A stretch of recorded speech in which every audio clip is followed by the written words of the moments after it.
Hello दोस्तों, मैं जी स्वागत करता हूं आपके अपने चैनल जीत फॉर यू पर।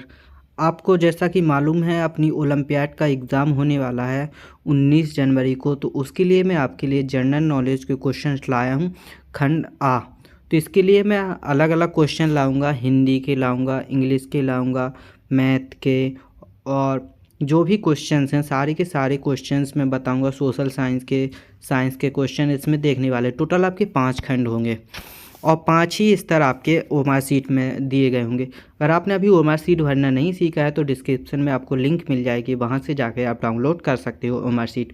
टेलीग्राम चैनल पे अपलोड है। टेलीग्राम चैनल का नाम है जीत फॉर यू। वहाँ से जाकर आप अपनी ओएमआर शीट देख सकते हैं कि कैसी आपकी ओएमआर शीट होगी। तो फिल करना आप सीख लीजिए। तो ये माध्यमिक स्तर के क्वेश्चन है क्लास 6 से लेकर 8 तक के लिए। तो टोटल ऐसे ही क्वेश्चंस आएंगे। ये जनरल नॉलेज है तो इसमें कोई दिक्कत नहीं है। यहाँ से देखिए अपने क्वेश्चन स्टार्ट होते हैं। मध्य प्रदेश दिवस मनाया जाता है। तो मध्य प्रदेश दिवस कब मनाया जाता है? सभी को मालूम है कि मध्य प्रदेश दिवस 1 नवंबर को मनाया जाता है। ठीक है ना, कब मनाया जाता है? 1 नवंबर को। अगला प्रश्न है, देखिए नर्मदा नदी का उद्गम स्थल कौन सा है? तो ये तो आपने बचपन में भी पढ़ा होगा कि जो नर्मदा नदी है वो अमरकंटक से निकलती है। कहाँ से निकलती है? अमरकंटक से निकलती है। ये आपको याद रखना है क्योंकि ये जनरल नॉलेज वाले क्वेश्चंस हैं। आगे देखिए, सोया राज्य किसे कहा जाता है? तो देखिए सोया राज्य किसे कहा जाता है? सोया राज्य मध्य प्रदेश को कहा जाता है। सोया राज्य इसलिए कहा जाता है क्योंकि यहाँ सोयाबीन की खेती ज़्यादा होती है, इसलिए इसे सोया राज्य कहा जाता है। ये आपको याद रखना है। और अगला क्वेश्चन है, देखिए मध्य प्रदेश की राजधानी है। तो मध्य प्रदेश की राजधानी तो सभी को मालूम होगा, कब आपको क्लास 5 से सिखा दिया जाता है कि मध्य प्रदेश की राजधानी क्या है? भोपाल। ठीक है ना। आगे देखिए, धुआंधार जलप्रपात किस नदी पर है? तो धुआंधार जलप्रपात कहाँ पर है? नर्मदा नदी पर। और ये आपको देखने को कहाँ मिलता है? अगर पूछे धुआंधार जलप्रपात किस शहर में स्थित है तो जबलपुर में स्थित है। कहाँ पर स्थित है? जबलपुर में। तो ये आपको याद रखना है। कुछ ऐसे क्वेश्चन होते हैं जो याद रखने होते हैं और अच्छे से बन जाते हैं, और जैसे कि तैसे आपको क्वेश्चन मिल जाते हैं देखने के लिए। आगे देखिए, अगला क्वेश्चन है अपना, खजुराहो मध्य प्रदेश के किस जिले में स्थित है? तो देखिए, जो खजुराहो प्रसिद्ध है, मंदिरों के लिए प्रसिद्ध माना जाता है, वहाँ के मंदिर प्रसिद्ध हैं। तो इसका जिला बताना है आपको। किस जिले में स्थित है? छतरपुर जिले में। मध्य प्रदेश के छतरपुर जिले में खजुराहो स्थित है। ठीक है ना, ये ध्यान रखिएगा। अगर ऐसा भी पूछ ले कि खजुराहो छतरपुर जिले में कौन सा प्रसिद्ध स्थल स्थित है तो खजुराहो आ जाएगा। ठीक है, कैसे भी करके आपसे पूछ सकता है क्योंकि ये ओलंपियाड है RSK यानी कि राष्ट्रीय शिक्षा केंद्र द्वारा आपका पेपर होना है, और आपकी ओएमआर शीट पर भी लिखा हुआ है RSK। ठीक है ना। आगे चलिए, मध्य प्रदेश का सबसे बड़ा प्रथम राष्ट्रीय उद्यान कौन सा है? तो देखिए, सबसे बड़ा एवं प्रथम, यहाँ पर 2 शब्द आ रहे हैं, दोनों को ध्यान में देखिए। बड़ा भी पूछ सकता है और ये ऐसा भी क्वेश्चन पूछ सकता है कि मध्य प्रदेश का प्रथम राष्ट्रीय उद्यान कौन सा है, और ऐसा तो पूछ ही लिया उसने, तो दोनों को उसने मिला दिया है अभी। तो अभी आपका आंसर हो जाएगा कान्हा किसली। प्रथम पूछता है तो ही कान्हा किसली होगा, बड़ा पूछता है तो भी कान्हा किसली होगा। ठीक है ना। आगे चलिए, मध्य प्रदेश का उच्च न्यायालय कहाँ स्थित है? मध्य प्रदेश का उच्च न्यायालय जबलपुर में स्थित है। कहाँ पर स्थित है? जबलपुर में। अगला क्वेश्चन है अपना, सांची का स्पूत किस जिले में है? सांची का सपूत किस जिले में स्थित है? रायसेन जिले में। कहाँ पर है? रायसेन जिले में। आगे, चंद्रशेखर आज़ाद का जन्म किस जिले में हुआ था? तो ये बहुत ही महत्वपूर्ण क्वेश्चन होने वाला अपना। चंद्रशेखर आज़ाद के बारे में कहीं से भी आपको कहीं से भी कभी भी कोई सा भी क्वेश्चन पूछ लेता है। तो देखिए, किस जिले में हुआ था इनका जन्म? अलीराजपुर में। अलीराजपुर आपको याद रख लेना है। देवी अहिल्याबाई शासिका थी। देवी अहिल्याबाई कहाँ की शासिका थी? तो देखिए, स्वच्छ नगरों में से जो नंबर 1 पर आता है इंदौर। तो देखिए, इंदौर की शासिका थी। ठीक है ना।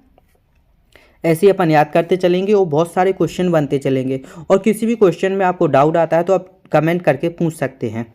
मध्य प्रदेश का राजकीय खेल है? तो देखिए, यहाँ पर राष्ट्रीय खेल नहीं पूछ रहा है, पूछ रहा है राजकीय खेल है। राजकीय खेल है मलखम। क्या है? मलखम। अगर राष्ट्रीय खेल पूछता तो हॉकी हो जाता। ये आपको याद देना है, वो पढ़ने पर भी आपको ध्यान देना है कि क्या पूछ रहा है। मध्य प्रदेश के प्रथम मुख्यमंत्री थे? तो यहाँ पर प्रथम मुख्यमंत्री कौन थे? पंडित रविशंकर शुक्ल। ओके, ना कि शिवराज सिंह चौहान नहीं लगाएंगे आप, पंडित रविशंकर शुक्ल लगाएंगे, तभी आपका आंसर सब सही होगा।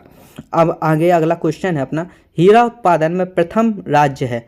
तो हीरा उत्पादन में प्रथम राज्य कौन सा है? देखिए मध्य प्रदेश। और मध्य प्रदेश में हीरा कहाँ मिलता है? पन्ना में। कहाँ पर मिलता है? पन्ना में सबसे ज़्यादा हीरा मिलता है। जहाज महल एवं हिडोला महल स्थित हैं। जहाज महल एवं हिडोला महल कहाँ पर स्थित हैं? तो देखिए ये मांडू में स्थित हैं। कहाँ पर स्थित हैं? मांडू में। अगला क्वेश्चन है अपना, भारत का राष्ट्रीय खेल क्या है? तो देखिए भारत का, अब देखिए यहाँ पर राष्ट्रीय खेल पूछ लिया, पहले वो क्या पूछ रहा था कि राजकीय खेल, तो अब इसका आंसर क्या हो जाएगा? हॉकी हो जाएगा। कबड्डी में कितने खिलाड़ी होते हैं? तो देखिए आपने कबड्डी खेली होगी गांव में, तो अपन कितने भी खिलाड़ी ले लेते हैं तो वो खेल अच्छा नहीं होता है। कबड्डी में 7 प्लेयर होते हैं, 7 प्लेयर इस साइड होंगे और 7 प्लेयर इस साइड होंगे, तभी वो एक प्रॉपर कबड्डी कहलाती है। घर पे तो अपन कितने भी प्लेयर ले लेते हैं, 10-12, कोई फर्क नहीं पड़ता है। अगला प्रश्न है अपना, ओलंपियाड खेल कितने वर्ष में संपन्न होते हैं? जो ओलंपियाड अपन बाहर जाते हैं कि ओलंपियाड मेडल जीत लिया, अभी आपकी ओलंपियाड एग्ज़ाम है, तो ये एग्ज़ाम अलग है और खेल अलग है, ठीक है ना। तो ये 4 वर्ष में संपन्न होते हैं। कितने वर्ष में? 4 वर्ष में। हॉकी का जादूगर के नाम से किसे जाना जाता है? तो देखिए आपने एक कहानी भी पढ़ी होगी अपनी पुस्तक में कि हॉकी का जादूगर किसे जाना जाता है, तो ध्यानचंद को हॉकी के जादूगर के नाम से जाना जाता है। किससे जाना जाता है? ध्यानचंद को। अब थोड़ी क्रिकेट के बारे में यहाँ पर जानकारी दी गई है। देखिए T20 क्रिकेट मैच कितने ओवर का होता है? तो देखिए यहाँ पर 20 जुड़ा ही हुआ है, तो 20 ओवर का होगा, सीधी सी बात है, तो अपन को 20 लगा देना है, इसमें कोई दिक्कत की बात आने वाली नहीं है। आगे देखिए, शतरंज बोर्ड में कुल कितने खाने होते हैं? ये थोड़ा खेलों के बारे में अपन से जानकारी ले रहा है तो अपन को दे देने हैं, क्या दिक्कत है? अपन को तो आता है सब कुछ। तो देखिए 64 खाने होते हैं। कितने खाने होते हैं? 64। आगे अगला क्वेश्चन है, खो खो की टीम में कितने सदस्य होते हैं? तो देखिए आप खो खो की टीम में कितने सदस्य होते हैं? आपको मालूम होना चाहिए कि 9 सदस्य होते हैं, है कि नहीं। आगे देखिए अगला क्वेश्चन है, उड़न परी के नाम से जानी जाती हैं। उड़न परी के नाम से कौन जाना जाता है? पीटी ऊषा। पीटी ऊषा को उड़न परी के नाम से जाना जाता है। निम्न में से किस खेल में गेंद की आवश्यकता नहीं होती? यहाँ पर देखिए कुछ खेल दिए गए हैं। कौन कौन से खेल दिए गए हैं? क्रिकेट, हॉकी, फुटबॉल, कुश्ती। तो देखिए यहाँ पर कुश्ती में गेंद की आवश्यकता नहीं होती, बाकी तीनों में गेंद की आवश्यकता होगी। ऐसे भी क्वेश्चन आपसे पूछ सकता है, तो आपको सभी तरह से तैयार रहना है। कपिल देव किस खेल से संबंधित है? कपिल देव का नाम तो आपने सुना ही होगा। किस खेल से संबंधित है? क्रिकेट से, ठीक है ना। किससे? क्रिकेट से। आगे चलिए, कौन सा खेल इंडोर खेल नहीं है? देखिए ये पूछ रहा है कि कौन सा खेल इंडोर खेल नहीं है। तो देखिए कैरम, शतरंज, सांप सीढ़ी, क्रिकेट, ये सभी इंडोर है, यानी कि अंदर खेले जा सकते हैं। इंडोर का मतलब है अंदर खेले जाने वाले गेम, या एक कमरे में या कुछ बंद जगह पर, ठीक है ना, उनका मतलब हो इंडोर गेम। और इंडोर गेम नहीं है, इंडोर गेम कौन सा नहीं है? क्रिकेट। क्रिकेट एक कमरे में नहीं खेला जा सकता, इसलिए ये इंडोर गेम नहीं है।